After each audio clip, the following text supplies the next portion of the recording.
जय गुरुदेव दोस्तों, मैं इंदिरा रावत राजस्थान अजमेर से आ गई हूँ आपके पास में एक बहुत ही शानदार और मोटिवेशनल स्टोरी लेकर। अगर इस स्टोरी को आप सुनोगे तो आपको मनुष्य होने पर गर्व महसूस होगा। तो सुनिए दोस्तों कि एक बिल्डर थे जो कि बिल्डिंगें बनाते थे। उनका पैसा ही वही था कि वो बिल्डिंगें बनाकर लोगों को बेचते थे।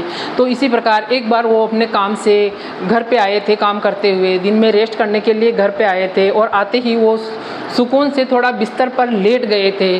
तो लेटे लेटे जैसे अक्सर अपनी निगाह छत की तरफ चली जाती है, तो वो भी लेटे लेटे छत की तरफ देखने लगे। तो अचानक वो क्या देखते हैं कि एक छिपकली फटाफट सी साइड में जाती है और फटाफट से वापस आती है।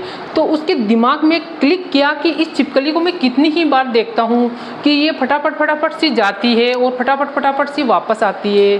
तो थोड़ा सा दिमाग शांत था, तो उन्होंने सोचा कि मैं देखता हूँ आखिर ये छिपकली कहाँ जाती है, क्योंकि मैंने पहले भी कितनी बार इस छिपकली को ऐसे देख चुका हूँ। तो जैसे ही वो खड़े हुए और उस छिपकली के जाने की दिशा में उठकर गए, तो वो क्या देखते हैं कि छिपकली एक पुराने से स्टोर रूम, जो उसका पहले का स्टोर रूम बना हुआ था पुराना, जो कभी कभी काम आता है, तो उस स्टोर रूम के साइड के अंदर जाती है और उसके पीछे चली जाती है। तो वो पीछे जाके देखता है, तो क्या देखता है कि वहाँ पे एक उसके जैसी एक छिपकली और है, तो जिसको वो खाना देती है।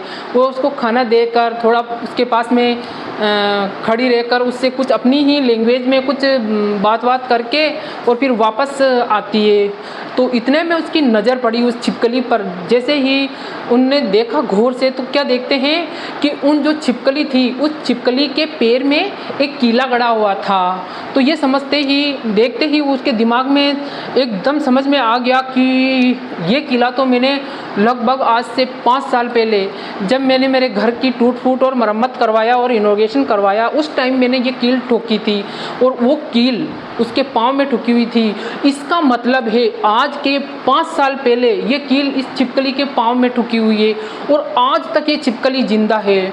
घोर आश्चर्य, बहुत उसके दिमाग सनक गया कि ऐसा कैसे हो सकता है कि आज के 5 साल पहले जब मैंने कीला ठोका था तो इस छिपकली के पाँव में वो कीला ठुक गया और आज तक ये जिंदा है। उसको समझते हुए देर नहीं लगी कि वो दूसरी जो छिपकली इसको खाना देती है वो सच में इसकी ही कुछ संबंध में लगती है।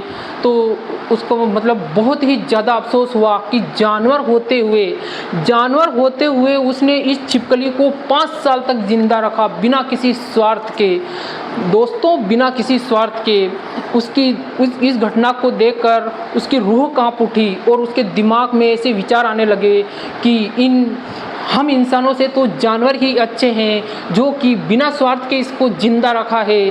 और आज 5 साल होने के बाद में भी वो बिना किसी स्वार्थ के इसको खाना लाके और इसको खाना देती है और इसको जिंदा रख रखी है और इसके पास जाके उसको कंपनी देती है। तो दोस्तों, सोचने वाली बात है, बहुत ही ज़्यादा सोचने वाली बात है कि इंसान होकर आज के टाइम में इंसान होकर इंसान की सहायता नहीं कर पाते हैं। अगर कोई इंसान किसी की ज़रा सी भी सहायता कर देता है या हेल्प कर देता है तो वो अपने आप को बहुत महान समझने लगता है और 4 जगह लोगों को बता के आता है कि मैंने उसकी इतनी हेल्प की है, मैंने उसकी इतनी हेल्प की है। लेकिन इंसानों से भी ज़्यादा, मतलब जानवर इंसानों से भी ऊंचे हो गए हैं मेरे दोस्तों। कितनी अच्छी बात है अगर हम जानवरों से भी कुछ सीख लें कि जानवर जो ना बोल सकते ना समझ सकते हैं, वो उन्हीं की लैंग्वेज में कुछ करते हैं, लेकिन अपने समझाने के लिए भी उनको कितनी मेहनत करनी पड़ती है। तो भावनाएं जानवरों में भी होती है दोस्तों, लेकिन आज के इंसान के अंदर की भावनाएं मरती जा रही है।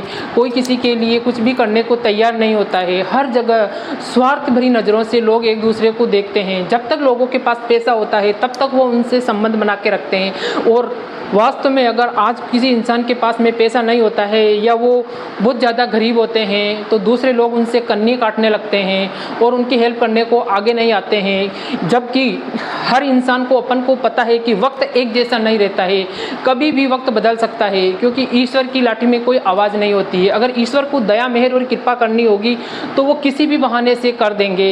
इसीलिए तो ये कहावत चरितार्थ है कि देने वाला जब भी देता छप्पर फाड़ के। तो हमें हमें ईश्वर के ऊपर पूरा भरोसा रखना चाहिए, लेकिन इस प्रकार इंसानों के अंदर इंसानियत जगाने के लिए क्या करना चाहिए हमें ये चीज़ समझ में नहीं आती है। क्योंकि अगर हमको ये चीज़ सीखनी है तो हम जानवरों से भी सीख सकते हैं, हम छोटे छोटे जानवरों के छोटे छोटे बच्चों से भी सीख सकते हैं। लेकिन ये दुनिया बहुत उन्नति कर चुकी है दोस्तों, ये दुनिया तो चांद पे पहुंच चुकी है, लेकिन इसके अंदर से जो आत्मीयता है वो घटती जा रही है, घटती जा रही है। लेकिन इस छोटी सी स्टोरी से, जो कि छिपकली इतने सालों तक, 5 साल कम नहीं होते हैं दोस्तों, 5 साल कम नहीं होते हैं, 5 साल तक एक दूसरी छिपकली ने इस छिपकली को जिंदा रखा बिना स्वार्थ के, और उसको खाना पानी रोज़ देती थी जो भी उसको चाहिए, और उसको कंपनी भी देती थी। बहुत बड़ी बात है दोस्तों, क्योंकि जब इंसान भी इतना नहीं कर सकता है, अगर किसी इंसान की तबीयत ख़राब हो जाती है या उसकी कोई अंग को क्षति हो जाती है या वो किसी प्रकार एक दूसरे के ऊपर आश्रित हो जाता है, तो कुछ ही टाइम में उसको ये सब पता लगने लग जाता है कि घर के सदस्यों को मैं बहुत ही अखरने लगा हूँ।